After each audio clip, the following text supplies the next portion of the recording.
Kapsay si Samson, tunay na leader para sa Pogo Chico forever. Serbisyong totoo, Barangay Pogo Chico. Tired of the stress and noise of the city? And looking for the perfect getaway? Good thing there's JMax Resort Hotel. Cozy rooms, a refreshing pool, and a peaceful escape for the whole family. Whether you are on a trip, a barkada outing, or even solo retreat, JMax Resort Hotel is the perfect destination. So pack your bags, leave the stress behind, and discover the place where relaxation meets comfort. JMax Resort Hotel, your perfect place for any kind of occasions. JMax Resort Hotel is located at Villanueva Street, Poblacion Norte, Santa Barbara, Pangasinan. For inquiries, you may call at 0947-980-3263 or 075-636-8479. JMax Resort Hotel.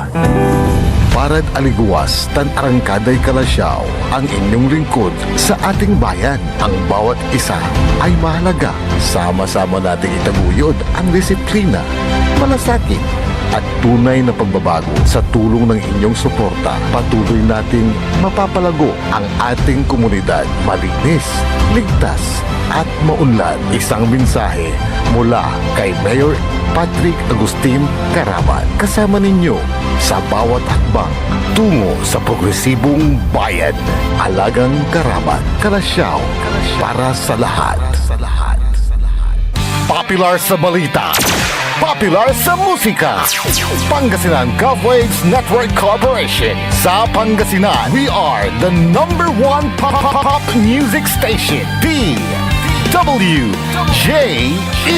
88.1 FM Radyo Pangasinan. Paboritong ang kabataan at matatanda.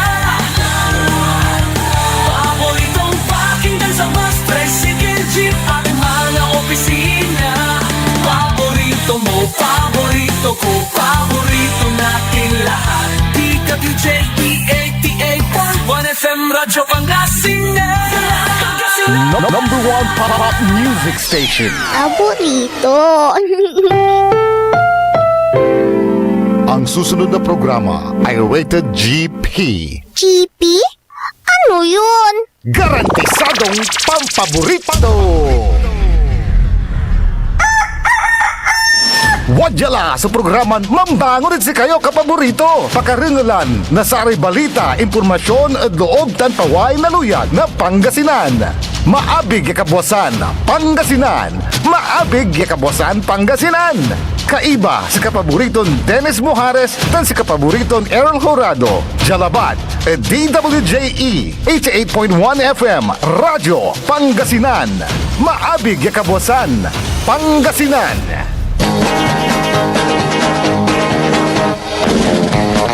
Oras alas 6:04 ng umaga. Good morning. Masantos tan maabig iya kabwasan na luyag na Pangasinan. Magandang umaga po sa inyong lahat. Naimbag nga bigat kada kayo amin apo ito'y upat nga suli iti Pangasinan. Maabig nga buklas kumuyamin dita na bulinaw tan Sambales. Narito na naman tayo pa maghatid ng mga balita, impormasyon, mga issues na dapat ninyong malaman ngayong araw ng Martes, petsa 4 sa buwan ng Agosto 2026. Ang inyo pong makakasama, ang inyo pong lingkod ng bayan Timog Pangasinan, Dennis Mujares. Kasama rin si kapaborito Errol Horado. Nakasalukuyang lumalapag ang kanyang chopper dyan sa may Japan Tala. Sa technical control nandyan si Engineer Jael Franz Kayabyab. Kung meron kayong gustong iparating na mga balita, impormasyon, mga issues, mga sumbong, mga reaksyon, mangyari lamang po mag-text o tumawag sa smart number 0939-100-9931 o kaya sa globe number 0927-974-2784. Pwede rin kayong magpadala ng inyong mga pagbate kung gusto nyong batiin ang inyong mga mahal sa buhay, mga public service, sa pamagitan po ng ating Facebook page. I-search lamang po ang DWGE 88.1 FM Radyo Pangasinan Paborito. Maulang umaga dahil yung bagyong si Luis, paring Luis, huwag nyo ka na kaming pahirapan. Kaya ingat-ingat lang sa pagbiyahe, lalo na sa mga nakamotorsiklo, mga yung mga drivers on the road dahil madulas ang daan. Para maiwasan ng anumang aksidente, mas maigi nang mag-ingat tayo sa pagmamaneho. Huwag tayong padalos-dalos at nakikipagkarera sa daan. Dahil basa po ang mga kalsada at yung mga ibang lugar lubog sa baha. Kaya dyan sa Kapitolyo, nagmisto lang dagat ang Kapitolyo sa bayan ng Lingayen, Pangasinan. Kahapon yan, Agosto 3. Kaya yung mga netizen natin, todo kuha ng video yan sa naturang lugar. Good morning, Kairul. Sentak nan yakaya kamo di man. Ay, oo, kasi nanlislisak na pantalong ko. Siren. Oo, nagmisto lang dagat ang Kapitolyo sa bayan ng Lingayen. Nasa gilid na nga ng dagat, yung kalsada nagmukhang dagat pa. Oo, umabot yata hanggang doon sa Kapitolyo, yung sa mismong gusali. Pero yung mga depensa naman ng kanilang mga keyboard warriors, pilit pa rin, kumbaga may mga troll pa rin doon na ibinabato sa nakarang administrasyon. Kaya nga kahit puro tanggi, ang mga troll nila, ng kasalukuyang administrasyon, makikita naman sa kuha ng mga netizen na nag-video kahapon. Kaya wag nang baliktarin o kaya ibato ang putik sa ibang tao. Alam mo, hindi na pwede, alam mo yung itupak-tupak dani may issue natin. Kumaduan permito na. Kaya nga ang pagbaha nga dyan sa Kapitolyo, isang epekto yan sa pagpuputol ng mga puno. Nawala ang mga punong kahoy na sumisip-sip ng tubig. Ang natira dyan, yung mga sip-sip sa Kapitolyo. Kaya ngayon, konting ulan lang, perwisyo na agad. Kaya baha agad dyan sa paligid. Kaya ang sinasabi ng mga netizen, si Pangasinan. Kung pinutol ang mga punong kahoy, nawawalan ng kumbaga arami man supundan tampol may danom pan ma-plus yakin nabalang may danom. Ano ang mahalaga? Ang yung reflection? Okay. Anong reflection? Yung reflectorized, anong tawag doon? Yung reflectorized base. Reflective pool. Reflective pool pala, reflective pool o yung punong kahoy, dapat pinag-isipan muna ng mga nakopong opisyal kung ano ang negatibong epekto sa kalikasan. Pag mayroong development, kailangan isakripisyo yung mga puno. Sabi nga naman nila, pwede namang i-develop yan ang hindi naman pinuputol yung puno. Kaya nga Diba, mas pa nga yan O yung reflective pool, kailan ba binubuksan yan? Yung mga yung fountain na may ilaw tuwing gabi, di ba? Oo, kaya nga. Akin dyan, labi si rin, wala rin kinditan. Turista. Oo, wala.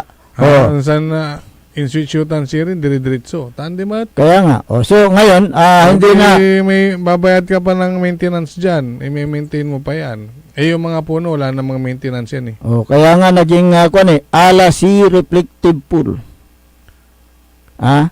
Alasi. Parang dagat eh. Ngayon, siguro, nare-realize ng mga nag-aproba dyan sa pagpuputol ng puno na meron ngang ano yan. Kumbaga, may kapalit na, hindi maganda yung nangyayari, di ba? Kasi nga, may mga tubig, imbis di supoy kakiwan ditan, hanggang po.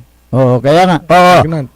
Basahin natin ang Provincial Resolution number 372-2024 reiterating the favorable endorsement of a number of no objection to the proposed redevelopment of the Provincial Capital Complex Lingayen, Pangasinan. Basahin mo yung kung ka paborito, Errol, yung proposed redevelopment. Whereas the proposed redevelopment plan of the Provincial Capital Complex envisions a comprehensive transformation of the Provincial Capital Complex to enhance its functionality, aesthetics, and accessibility that shall include the revitalization of existing buildings, construction of new facilities, implementation of green spaces, and improvements to infrastructure, public amenities, and war memorial.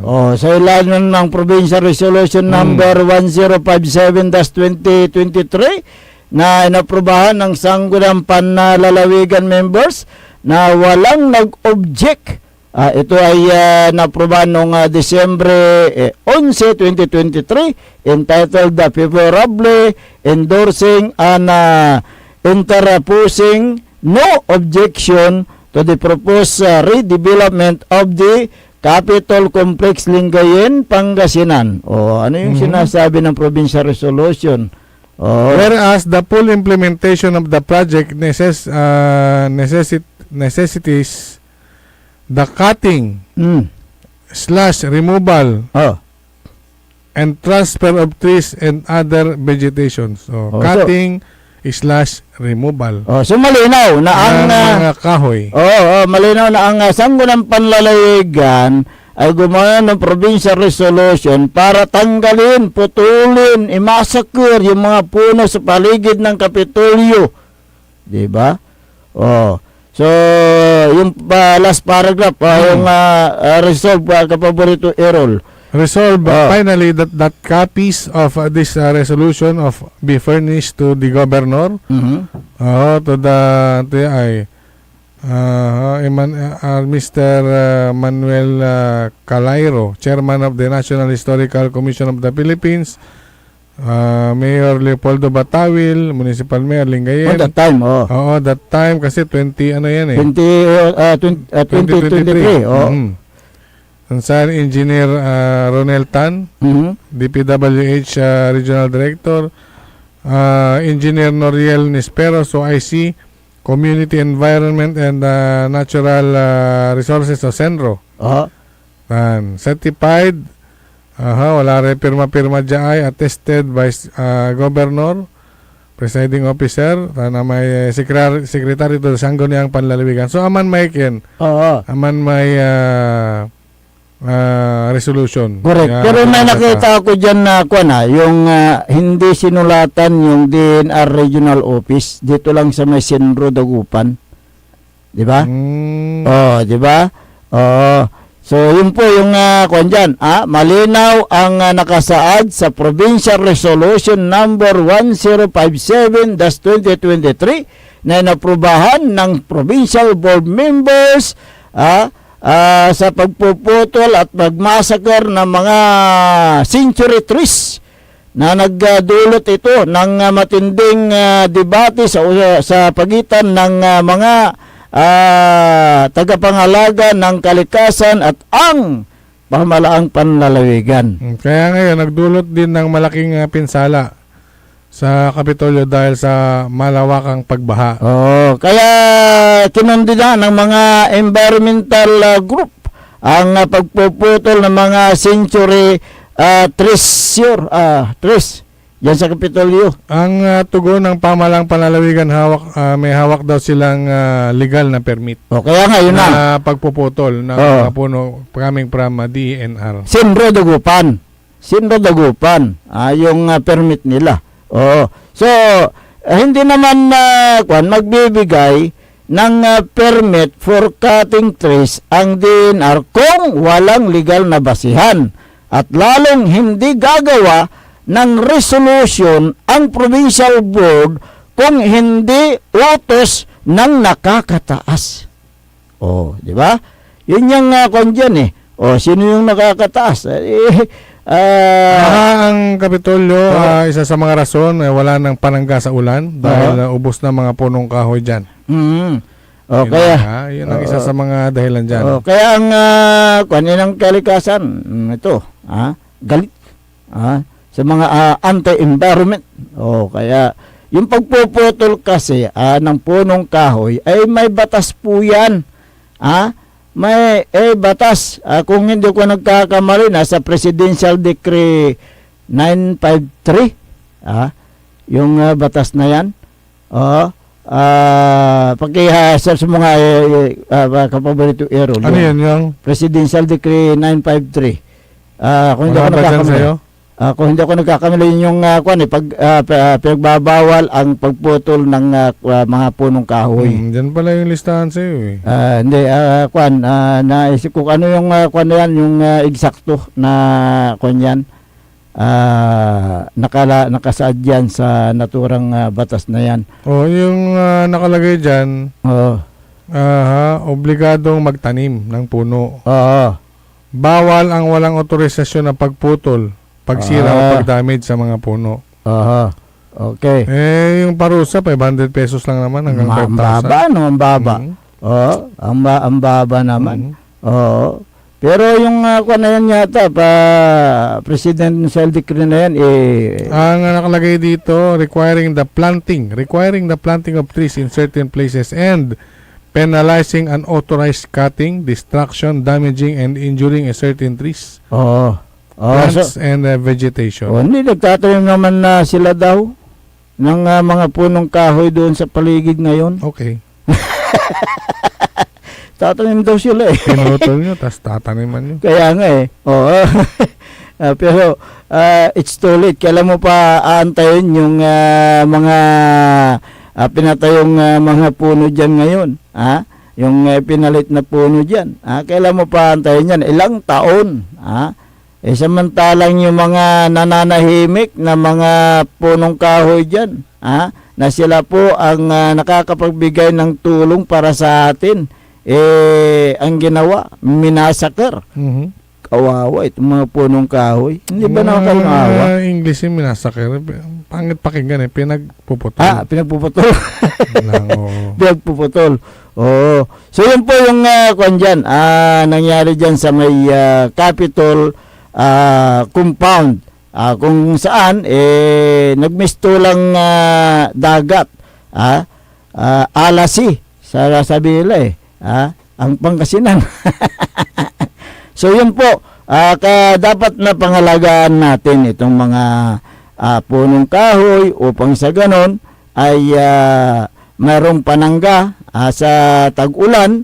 At ang kasabihan, mahalin ng kalikasan. Mahalan ng kalikasan. Yun po ang importante diyan. Hindi paano mo mamahalin pangangalagaan ng kalikasan? Kung hindi alagaan. Hindi yung putulin. Pwede namang pwede naman nilang i-develop 'yan na walang pinuputol. 'Di ba? Ipa-design dad sa may sangkamaungan lan arkitektud tan. Iya kabada. Kaya aga na sakripisyo ko mo nirarami ka, pero at ang lante, century old, kailan mo pa ulit aantayin yan? Kaya nga, Yung century old na mapakinabangan, di ba? Maswerte nga yung mga dyan yung mga naka-experience. Maswerte yung mga taong may mga litrato. Na talagang may mga alaala dyan sa mga punong yan na nandyan sa kapaligiran ng Kapitolyo. Kapitolyo. Oo. Maswerte po kayo at meron po kayo mga alaala. Oo. Dahil hindi na po maibabalik yung alaalang yan. Wala na. Tapos na eh. Sa tag-init, Oo. tag-araw, Oo. summer season, wala na kayong masisilungan dyan. Oo. Kaya, O yung mga estudyante tuwing hapon na nag-ensayo, nagre-review, nagbabanding, hindi na kayo makaka-experience ng ganyan. Sa tanghaling tapat ha. Oo. At Sa tanghaling tapat. pag- O yung mga estudyante na kumakain sa ilalim ng mga punong kahoy dyan, hindi nyo na may experience uli ang panahon ngayon yan. Oo. Kaya, Yung mga itinatanim nila, o mag-antay uli kayo ng mga ilang taon. oo. So, papaano na yung mga next generation? Akin na at a century-old trees, nabagot yutan sa naialis yun. Kaya nga, yun ang problema Kapag dyan. pwede nilang gawin yon, hindi nila puputulin yan eh. Oo. Ililipat lang nila, pero hindi mo pwedeng ilipat ang Century- 100 taon na, na puno. Yung ugat niyan talagang kuwan na eh, malaki na eh. So hindi basta-basta na kuwan niyan mailipat yan. Ilang bagyo ang dumaan, hindi natumba yung mga punong kahoy diyan sa may likod ng Kapitolyo. Ilang taon yan, ilang dekada yan. Na dinaanan ng bagyo, hindi po natutumba ang mga punong kahoy dahil yung kailang ugat ay malaki na. Pero sa isang idlap, nagpalit ang administrasyon, ayun, pinagpuputol yung mga kahoy. Kasi rin. Ayan. Alas 6:22 ng umaga. Kaya maraming mga manlilin lang ngayon sa social media. Yung mga sabi nila, yung baha noong panahon ng administrasyon, binabato nyo sa panahon ng ibang administrasyon, samantalang yung sabi mo nga, ilang taon na silang nakaupo dyan. Diba? Nangyari na pagkaupo nila. Huwag nyo nang Huwag nyo nang isisi sa iba.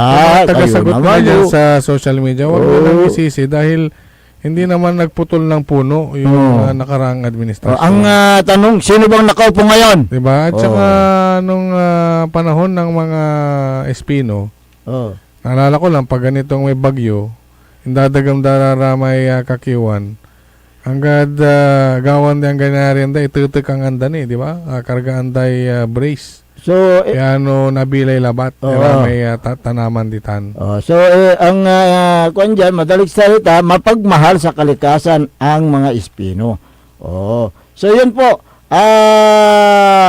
Yung mga pangyayari, dyan po sa may...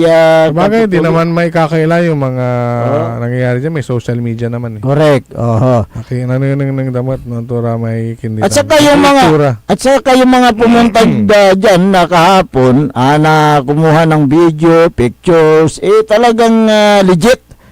Legit. Maano sila, uran ng gano bagyo. Legit yung mga naglabas sa social media at yung naman, taga-depensa ng Baka AI lang yun. AI lang yung baha. Nakita naman na nandoon. Hindi, Actual sila. AI lang yun. Actual. Yung AI yung kabila. Yung AI yung kabila, yung todo depensa.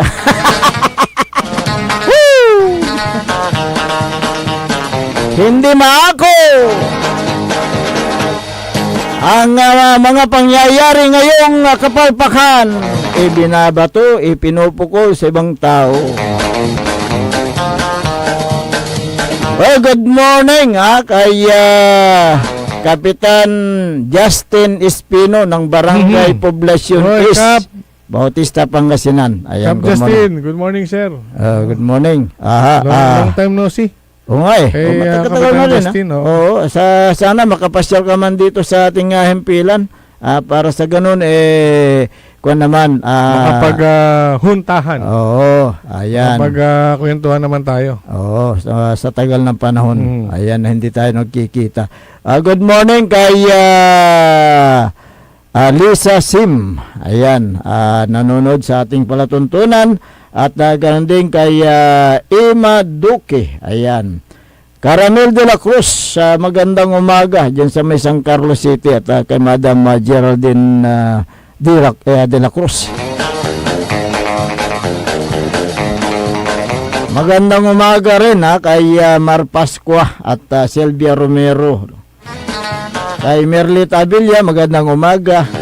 Susana Bungar Bustamante at Magina Corda dyan sa may Hong Kong, magandang umaga. Kay Marie Cris Avara, Jeffrey Castillo, tapos na yung problema mo. Ganoon din kay Esther Ramos ng Barangay Mangkop, Kalasyaw, magandang umaga.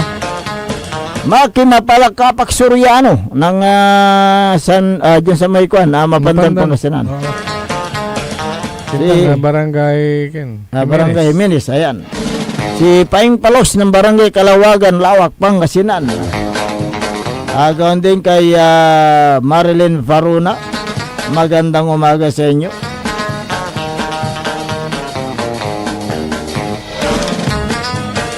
Kapitan Saldi Bauso ng Barangay Makabito, Kalasyaw, Pangasinan at lahat ng mga BHW at Barangay Tanod dyan sa Makabito, magandang umaga.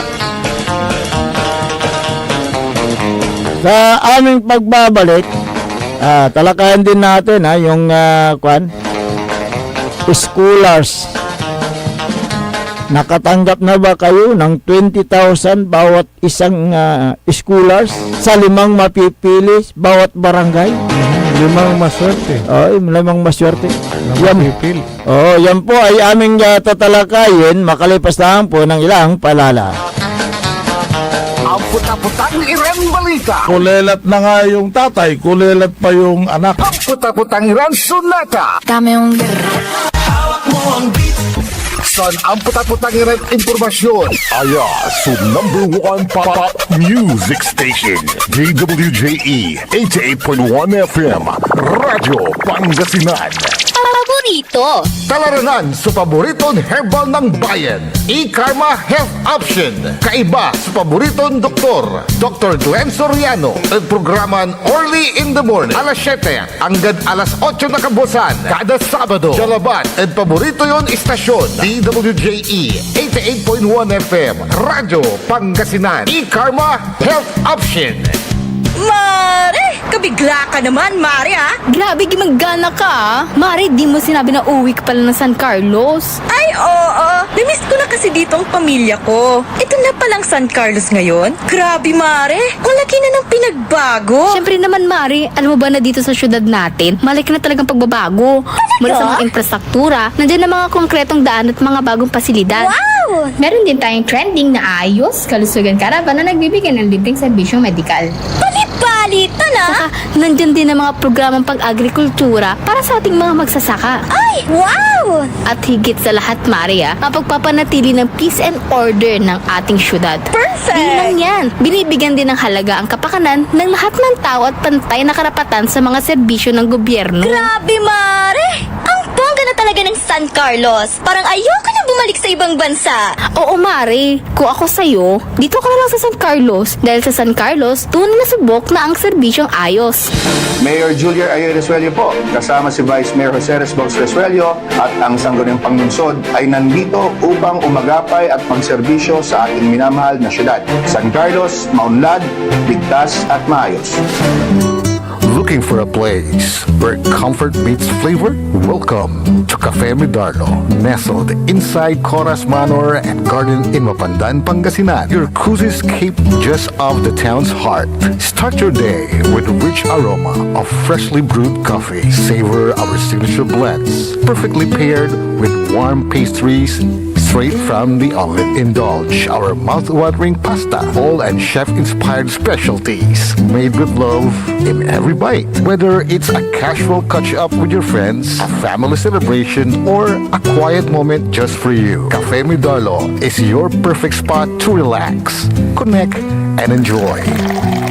Visit us today at Cafe Medardo in Coras Manor and Garden, Mapandan, Pangasinan, where every cup tells a story and every visit feels like home.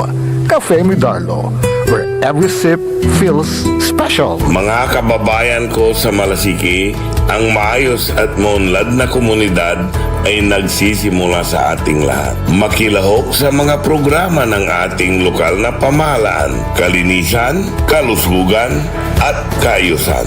Mag-segregate ng basura, sumunod sa batas trapiko, at suportahan ang mga proyekto ng barangays. Tandaan, ang pagbabago ay nagsisimula sa simpleng disiplina at pakikiisa.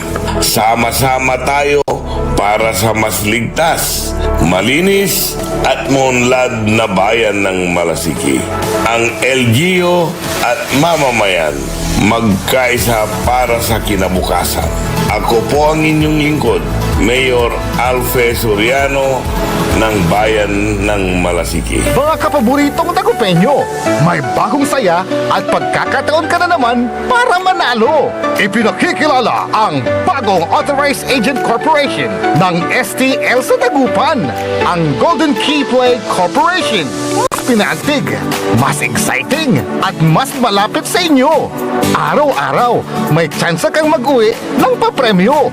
Legal, ligtas at suportado ng PCSO. Suportahan ang legal na laro, iwasan ang illegal. Dahil dito, panalo ka na, makakatulong ka pa. Ang STL Dagupan ay hatid sa inyo ng Golden Key Play Corporation at ng Philippine Charity Statistics Office. Naghahanap ka ba ng masarap, sulit at tunay na Chinese food? Tikman ang kanilang masasarap na noodles, steaming dumplings, fried rice, at iba pang paborito ninyong Chinese dishes na siguradong magpapabalik-balik sa inyo. Sa bawat subo, maasahan ang kalidad, sarap at pagmamahal sa pagluluto na para bang nasa puso ka ng Chinatown. Pang pamilya, pang barkada o pang solo food trip, siguradong busog at masaya ka sa Angkong Noodle House. Angkong Noodle House, sarap na abot kamay, lasang tunay na Chinese food. Ano pang iniintay mo? Tara na, kain na sa Angkong Noodle House. Angkong Noodle House is located at the ground floor of Metro Plaza, A.B. Fernandez Avenue, Dagupan City. Also visit their branches, Bayambang, Rosales, Ordaneta, Binalonan, San Carlos City, at ang kanilang bagong bukas na sa Robinsons, Calasiao. Paborito ng kabataan at matatanda. Paboritong pakinggan sa bus, tricycle, jeep at mga opisina. Paborito mo, paborito ko, paborito nating lahat. DWJE 88.1 FM Radyo Pangasinan. DWJE 88.1 FM Radyo Pangasinan.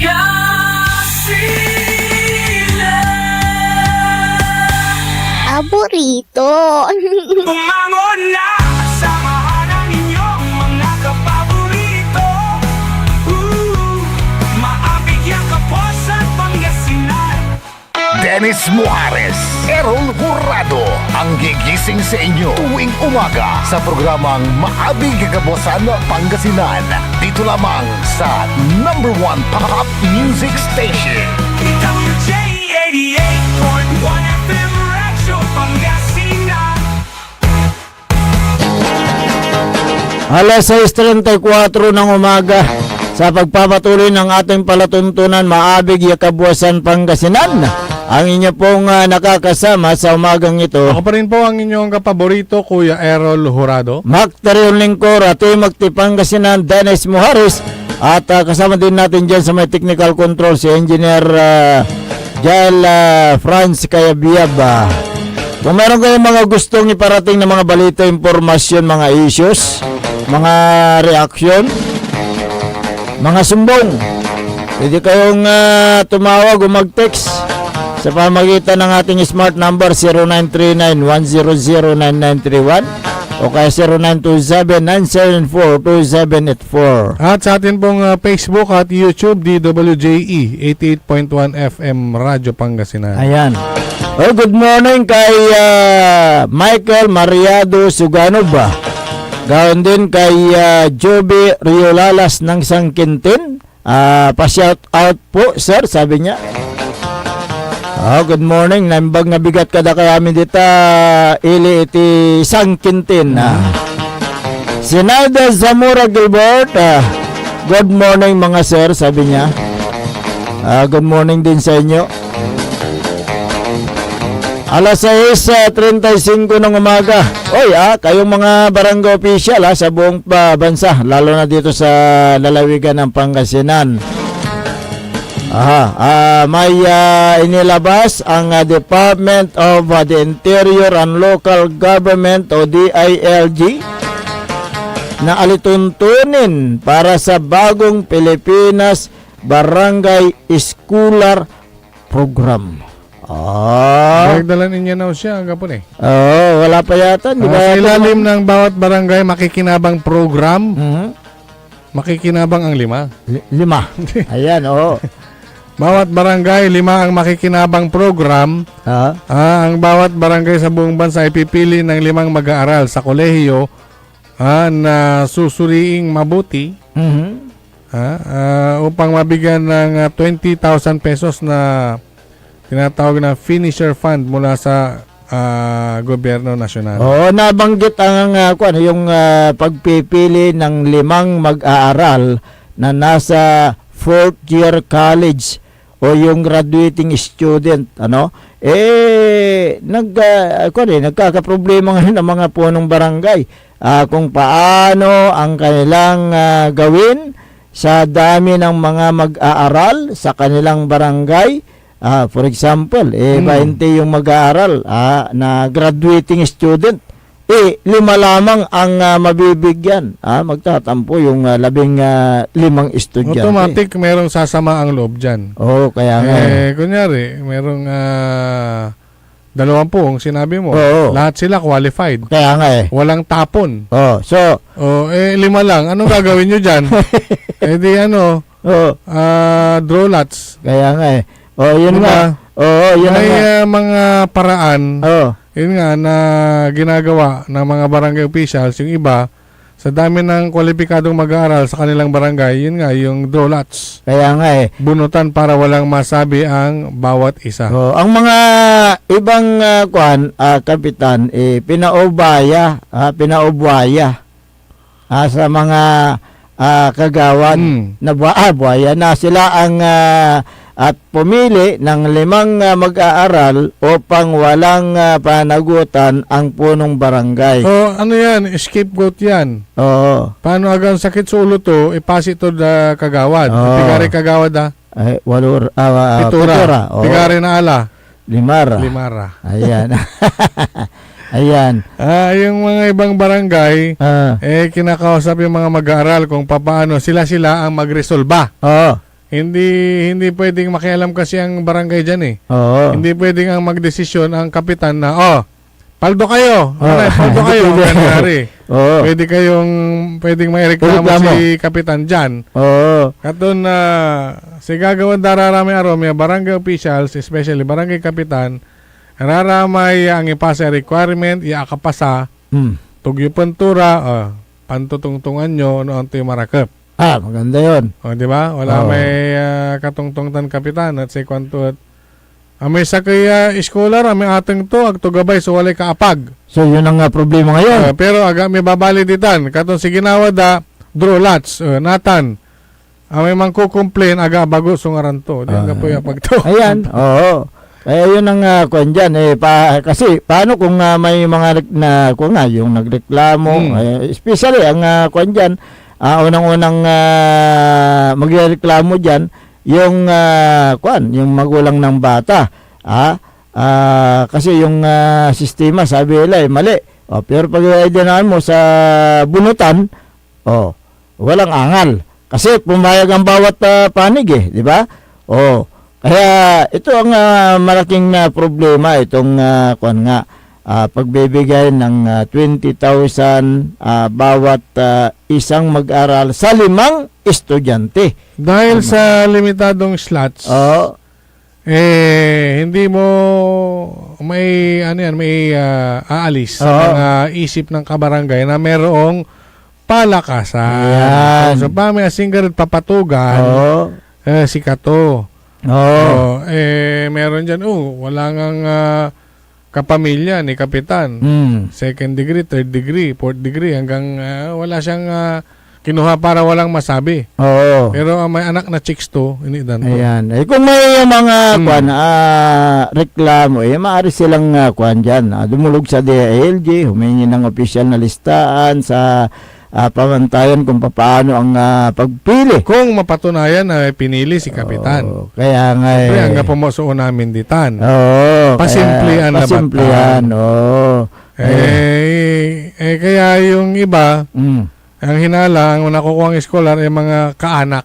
Kaanak. Sa barangay. Pero malayong mangyari yan. Oo. Bakit? Halatado. Kaya nga Halatado. may mga hinala na ang kinukuha nga na scholar ng mga ibang official, yung kailang kaanak, yung di ba? So yun yung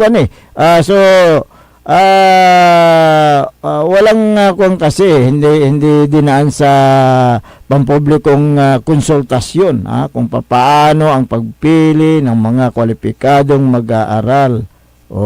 Kung walang konsultasyon sa pagpili ng mga qualified scholars ng gobyerno, nagdudulot ito ng kawalan ng tiwala, hindi patas na sistema at maling prioridad sa pagpili ng pagbibigay ng tulong. Kung walang malinaw na listahan, maaring may palakasan o yung sabi ko kayo na palakasan, nepotismo, di ba? Kaya yun ang dyan, isang problema dyan ngayon. Kaya nauna yung social media na naglabas. Nakatanggap na ba kayo ng 20,000? Sabi nila. Ang tanong dyan, dumating na ba yung 20,000 sa mga barangay official? Yung mga kapaborito natin dyan na nag-apply at mabibiyayaan. Natanggap nyo na ba? Kaya nga doon pa lang sa selection process sa barangay, may mga problema na. Di ba? May mga barangay na sinasabi nila favoritism ang ginagawa ng Kapitan. Ano yung issue dyan sa may Mapandan? Di ba? May issue dyan nung nakaraan sa Mapandan na isang kapitan at dalawang kagawad ang nagmaniobra. Hindi mo maalis yan. Hindi mo maalis. Not unless na may magreklamo na magulang sa proseso ng pagpili ng mga 5 estudyante na mag-graduate na. Yun. Siyempre, yung mga ibang natitira, mas marami yung magrereklamo. 15 kung sakaling 20 yung mag-graduate sa college, sa isang barangay, di ba? So, yun ang ngayon. Napakahirap na sitwasyon kung paano ang gagawin ng mga barangay official. Ang sinasabi nga nila, lumalabas na hindi angkop sa programa kung ang mga benepisyaryo ay may mga kaya sa buhay, ay mga nakatanggap ay may kaya sa buhay, ito ay nadideprive yung mga nangangailangan at gusto nilang matapos ang kailang pag-aaral sa kolehiyo, di ba? Yun yung isa dyan na problema dyan ngayon. Paano ngayon babalansihin ng mga punong barangay ang sitwasyon na yan? Dapat ang talagang pagbibigyan ng mga benepisyo na yan ay yung talagang mahihirap at gustong makapagtapos sa kailang pag-aaral. Ayun ang kinakailangan na tulungan. Hindi yung tinutulungan mo yung kaanak mo samantalang may kaya naman sa buhay. Kaya yung mga malalapit sa sa banga. Kaya nga. Kaya ang pondo sa mga scholars ng gobyerno ay galing sa buwis ng taong bayan.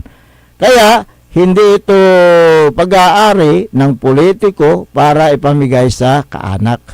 So So kailangan na kanyan ang pagbigyan yung karapat-dapat na estudyante na gustong makapagtapos sa kailang pag-aaral sa kolehiyo. Yun yung ang purpose kasi. Pero Bigyan niyo sila ng pagkakataon dahil nagpupursige naman sila. Oo. Diba yung talagang walang pang-matrikula, sukin, i-priority. O kaya ang gawin na lang sa barangay ganito. Yung yung isang pamilya, yung magulang.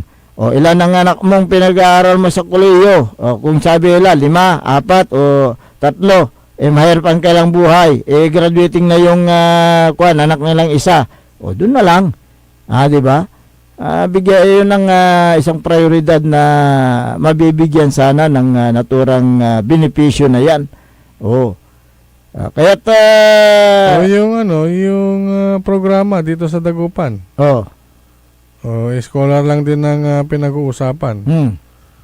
Kumusta naman yung mga nag-apply at hindi nabibigyan? Hanggang ngayon hindi nila pangako yan eh. Pangako yan nung kampanya na bawat bahay may scholar. Pangako lang yan. Bawat bahay. Pangako lang yan. Pangako. Para makuha ko ang boto mo. Makuha ang boto. Ba't tumawa ka? Kasumpate pa Tagalog tayo kaya nga Tagalog. Para makuha ang boto. Hindi tayo Ilocano Sabi ko ayusin mo yung Tagalog mo, wala akong binanggit na Ilocano. Ikaw ang nagbanggit. Ayan. Kaya yun. Pangako lang yan. Pangako ko. Anong eleksyon pa yan? Nandun sa may, ano ba yung tawag doon? Yung mga poster nila? Nga Ano ba yung mga nakalagay doon sa poster na yun? Ngayon, ang nangyayari, nade-deprive yung mga nangangailangan. Meron akong kilala mo rin. Yan ang... 4 ang kolehiyo. Hindi nag-apply. Dahil pinag-apply. Pero ngayon... Maganon tong-tong. Ang gapo, nga. Kaya nga Hindi na-aprobahan. Napudpud na yung sapatos. Hindi binigyan. Ng bata na pumunta palaging nagpa-follow up sa City Hall. Wala nga. So, ayun po yung mga problema dyan Ano pala dyan, pag hindi ka pala bibigyan, pampapasitan da ka, kailangan mong pag pupunta ka dyan, lalo na doon sa nagbibigay, sa opisina ng bibigyan ng scholar, dapat yung poging-pogi ka. Kasi pag nakita ka ng hindi nila yan, oy, pogi! Ano makinalaman ng itsura dyan, scholar ang ina-applyan. Ito, nakalagay dito, bawat pamilya may scholar. Check. Ito. Check. Pantay-pantay na ayuda? Check. Hindi. Hindi. Hindi pantay Bangking. Bangking ang pamimigay. Ganggan mo labat may leader to ay di bangking lang tampol. Kaya nga So yun na. At sa tayo ayuda. So paano nyo ngayon na masasabi na pantay-pantay ang pamimigay ng scholar samantalang may mga nagrereklamo? Pangako nyo na Wi-Fi City. Nasaan? Yung PisoNet nga lang na kaliliit na na negosyo. Barya-barya. Impagirap da? Wi-Fi City pa kaya? Kaya yun ang problema dyan ngayon. Kaya hindi mo rin masisi yung mga mga out of school youth kung bakit hindi sila nakapag-aral dahil nga kagagawan ng gobyerno. Di ba? Kung yan binigyan nila ng tamang edukasyon, hindi pariwara yung bata at hindi makaisip ng anumang bagay diyan. Dito sa Dagupan, sabi nila, maraming mga nakawan.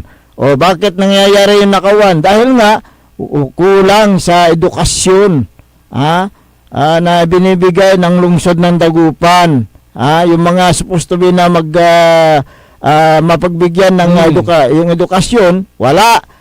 Anong gagawin nila? para mabuhay ang kailang pamilya. Ayan ang problema ngayon. O kaya maraming mga kwan dyan, mga pastit dyan na umiikot. O. So, yun ang problema. Dapat hanapin nila yung nangangailangan ng tulong. Nangangailangan ng tulong edukasyon para yun ang bigyan nila, hindi yung kaanak nila, hindi yung leader nila, hindi yung malapit sa kanila ang kailang pagbibigyan. Yun ang kung dyan. Saan ba galing yung nyo, to pa rin nyo. Oo. Saan ba galing yung inilalaan nyo sa scholarship na yan? Di ba Siyempre, galing pondo sa ng gobyerno yan. pondo ng gobyerno, galing sa buwis ng taong bayan. Ibinabalik lang ng gobyerno sa taong bayan sa pamamagitan ng mga programa at proyekto. So, kailangan patas sana. Mayor Belen Fernandez, tuparin mo ang iyong pangako. Hindi yung nangangako ka, hindi mo natutupad. Alas 6:51 ng umaga. Scholar. Sumisigaw yung mga nangangailangan ng scholar. Mayor!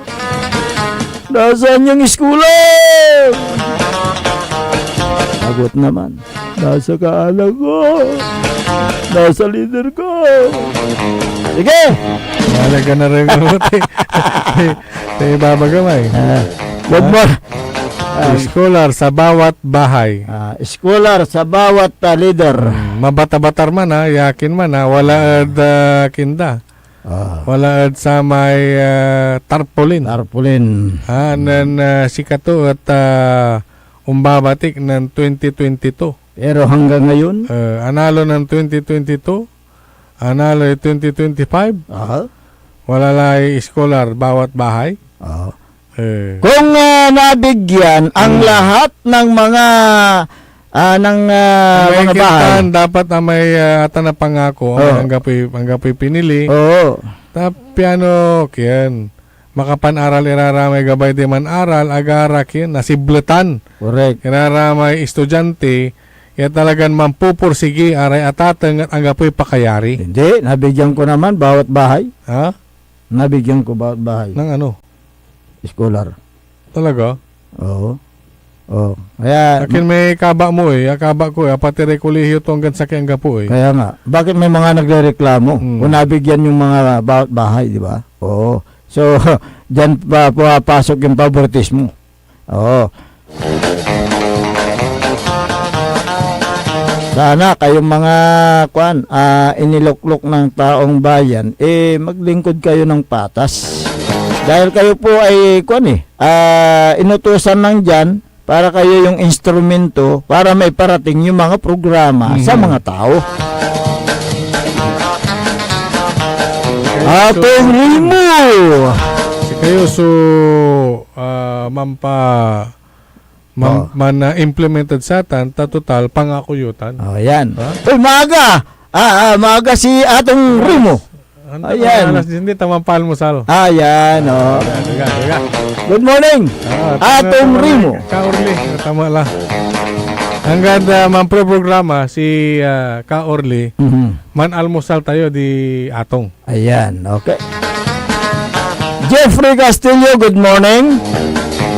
Ganon din, good morning kay bato kayo to si Marilyn Baruna. Si Sir Bads Vidal, good morning. Si Master Sarlo Gonzales, good morning. Si Sir Ben Gab Hobellanos, good morning. Brenda Di Guzman, si Cecilia Morante, Yayo Yoko Batutay. Ayan. Si Sam Tente ng Kalasyaw, magandang umaga. Si Amads Idjo ng San Miguel Kalasyaw, magandang umaga. Don Ramon Bautista Sr. Ramon, good morning. Ayan, good morning. Diyan sa bayan ng Manawag, nakatravel na yan, papunta dito sa may Region 1 Medical Center. Yan yung kantabay ni Director Joseph Roland Mejia. Ayan, Exercise muna tayo, engineer.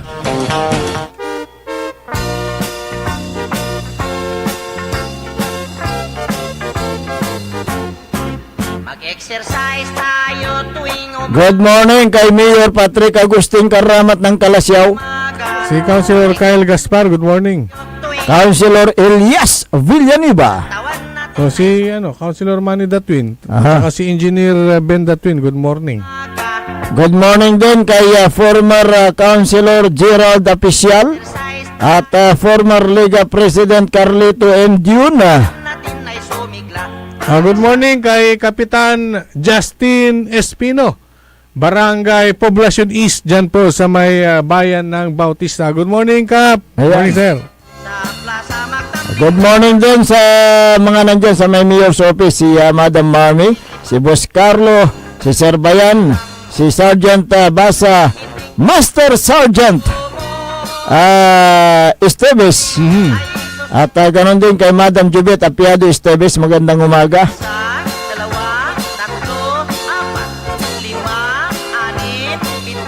Si Dado Pidlawan, magandang umaga. Si Harold Gangat, good morning. At ganon din si Boss Jomel Lerisco. Hey, si Councilor Jumil. Si Tristan Solis, magandang umaga. Si Luela Velasco Rivera. Ayan. Oh, ito yung may bahay ni Binjo Rivera. Good morning. Nanonood sila sa Facebook Live. Magandang umaga po sa inyo. Arturo Eustaquio ng Kalasyaw. Gayon din kay Engineer Art Gaspar ng Barangay Ambotol, magandang umaga. Si Dave Parahas, magandang umaga. At si Joel Calbua. Here, good morning. Good morning. Ayan. Yan sa may bayan ng Mapandan, good morning kay Mayor Carl Christian Biga, kay Sir Jeffrel, si Dr. Felix Domicilio, at si Boss Darwin, Councilor Freddy Pinolia, at si Madam Sheila Pinolyar. Magandang umaga lahat ng mga staff dyan sa Mayor's Office Mapandan, magandang umaga po sa inyo. Wala na po tayong sapat na oras sa ating palatuntunan, kaya kami po nagpapasalamat sa walang sawa ninyong pagsubaybay sa ating palatuntunan. Ang inyong pong nakasama sa magang ito. Ako po ang inyong kapaborito, Kuya Errol Jurado. Macterion Lingkor, Team Pangasinan, Dennis Muhares. At kasama din natin dyan sa may technical control, Engineer Jael Franz Kayabyab. Ang tabayanan ng susunod na palatuntunan, Early in the Morning ni Ka-Orly Navarro, dito lamang sa DWGE 88.1 FM Radyo Pangasinan Paborito.